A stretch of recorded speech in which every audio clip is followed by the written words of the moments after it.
Tell Freedom. Memories of Africa is the 1954 autobiography of South African writer and political commentator Peter Abrahams, a seminal figure in African literature and anti-colonial thought. The work chronicles his life from childhood in a racially stratified South Africa to his eventual departure for London, where he sought intellectual and personal liberation. Told with lyricism and political clarity, Tell Freedom is both a personal coming-of-age story and a political memoir, offering profound insights into the psychological and social costs of apartheid and colonialism. It is a foundational text in African literature and a vital testimony of resistance. 1. Childhood and Racial Awakening. The autobiography begins in Vrededorp, a suburb of Johannesburg, where Peter Abrahams was born in 1919 to an Ethiopian father and colored South African mother. His father dies when Peter is young, leaving the family in poverty. Raised in a segregated society, Abrahams experiences early on the racial classifications and economic disparities of South African apartheid, even before it is formally codified in law. Young Peter becomes acutely aware of how race determines one's status, freedom, and future. He is categorized as colored, a designation that excludes him from the privileges enjoyed by whites but spares him the harsher restrictions faced by black Africans. This ambiguous identity both protects and alienates him, fostering an early sense of isolation. Despite limited means, Peter's mother supports his education, which becomes a pathway to self-awareness and rebellion. Through reading and schooling, he begins to understand the broader system of colonial oppression and dreams of a life beyond its boundaries. 2. Johannesburg. Work, poverty, and political exposure. After his mother's death, Peter is forced to support himself. He moves to Johannesburg, where he takes up a series of menial jobs. In the racially oppressive urban environment, he confronts daily humiliations, restricted movement, police brutality, racial insults, and witnesses firsthand the dehumanization of black workers. Johannesburg also becomes the site of his political awakening. He engages with trade unions, socialist circles, and African nationalists. He becomes friends with activists and intellectuals who challenge the status quo and begin to articulate visions of freedom, equality, and African identity. Peter also begins to publish short stories and journalistic pieces, many of which expose the violence and injustice of apartheid. This exposure to political thought and creative expression deepens his conviction that writing can be a tool for liberation. 3. Writing, Resistance, and Exile. Despite his growing political awareness and literary ambitions, Peter faces systemic barriers. Black and colored South Africans are denied access to platforms, readerships, and institutional support. His frustrations mount as he realizes that real freedom may be impossible within South Africa's borders. In search of both personal and political emancipation, Peter makes the difficult decision to leave South Africa.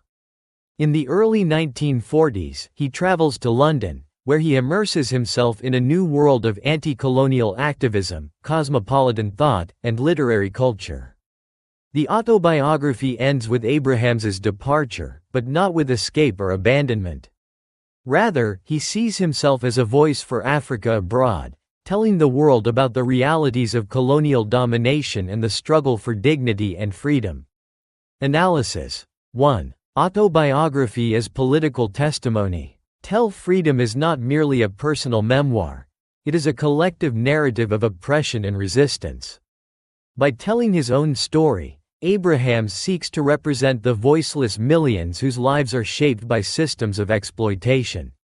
The title itself, Tell Freedom, is a political act. It is both an imperative and a declaration, signaling the urgency of bearing witness and the moral duty to expose injustice. In documenting his personal evolution, Abrahams critiques the social structures of race, class, and colonialism, positioning his life as a case study in resistance. His life becomes a metaphor for the African experience under colonial rule, tracing the transformation from subjugation to agency. 2. Race, identity, and belonging. One of the central tensions in Tell Freedom is racial identity. Abrahams, as a colored child of mixed heritage, belongs to neither the dominant white population nor the black African majority. This liminal identity creates a sense of exclusion from both communities, fostering an identity crisis that mirrors the alienation felt by many under apartheid. His journey is one of reclaiming identity, not through bloodlines or tribal affiliations, but through consciousness, solidarity, and ethical alignment with the oppressed. Ultimately, Abrahams embraces a Pan-African identity, one that transcends narrow definitions of race and ethnicity and seeks unity in shared oppression and struggle.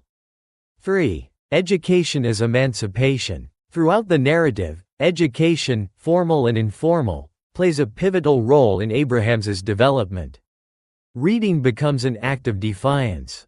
Through books, Peter is introduced to figures like Du Bois, Marx, Gandhi, and other thinkers who offer alternative visions of society. His growing literacy and intellectual maturity allow him to critique the ideologies that sustain colonial rule, especially the myth of African inferiority. Abrahams does not see education as assimilation into Western culture, but as a means of self-assertion, a way to reclaim narrative power. 4. The city as a site of struggle. Johannesburg, the bustling heart of South Africa's economic system, serves as both a battleground and crucible. It is in the city that Peter experiences the full force of institutional racism, pass laws, job reservation, slums, and police harassment. Yet it is also in the city that resistance begins to take shape. Workers strike, writers speak out, and youth organize. The urban landscape, though hostile, becomes fertile ground for political awakening. This duality of the city, as a place of degradation and transformation, mirrors the central motif of the autobiography, From Bondage to Freedom. 5. Family, loss, and motivation. Peter's mother is a powerful presence in the narrative. Her determination, dignity, and sacrifice are central to Peter's survival and success. Her moral strength and belief in education provide Peter with a compass. Even in death, her legacy shapes his choices. The loss of his parents and the struggle to survive on his own also fuels his empathy for the marginalized, strengthening his resolve to challenge injustice. The autobiography emphasizes that personal loss and suffering can become the emotional engine of political consciousness. 6. Exile and cosmopolitanism. Peter's departure to London does not signify abandonment but an expansion of struggle. In exile, he joins a global network of African, Caribbean, and Asian intellectuals who are dismantling colonial ideologies and building new solidarities. His story resonates with other African writers and activists, like Chinua Achebe, Ngugi wa Thiong'o, and Frantz Fanon, who saw exile as both curse and opportunity. Exile allows Peter to view South Africa from a distance, giving him the clarity and voice to tell freedom to the world. 7. Style and narrative technique. Abrahams writes in a lyrical yet accessible prose, combining vivid personal anecdotes with socio-political commentary. The use of childhood memories provides an emotional anchor, humanizing the broader political critique. The narrative progresses chronologically but is punctuated by moments of reflection and ideological insight, marking his psychological and intellectual maturation. Unlike many traditional autobiographies, Tell Freedom is forward-looking. It is not a celebration of self, but a call to action, urging others to join the fight for justice. Conclusion. Tell Freedom is a landmark autobiography that combines the intimacy of personal narrative with the urgency of political witness. In telling the story of his own life, Peter Abrahams tells the story of millions who have suffered under and fought against colonialism, racism, and apartheid. The book stands as a testament to the power of literature as resistance, the importance of education, and the possibility of transformation through struggle. It charts the journey of a boy who, in the face of violence and discrimination, finds his voice and commits it to the service of liberation. Peter Abrahams's life, as chronicled in Tell Freedom, is both a mirror and a torch, a reflection of Africa's pain, and a beacon lighting the path to freedom.